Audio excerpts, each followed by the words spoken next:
iba yan sa 13, ang 12, kini-question natin ang quorum at dapat walang legal na resulta.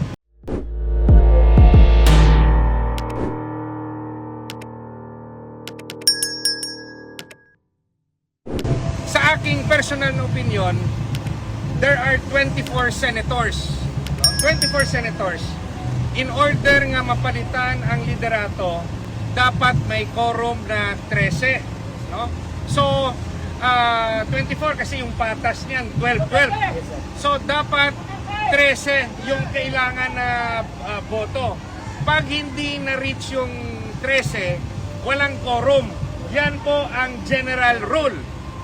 Pero yung minorya na ngayon nagsasabing dahil kumampi or whether nag-neutral si Chis Escudero, si Senator Escudero na sumali no, sa kanilang quorum, sabi nila pwede na yung 12. No? So sa 12 na yan, yung mga gaya ko at gaya ng iba sa inyo at gaya rin ni Senator Cayetano na sinasabi iba yan sa 13, ang 12, kini-question natin ang quorum at dapat walang legal na resulta.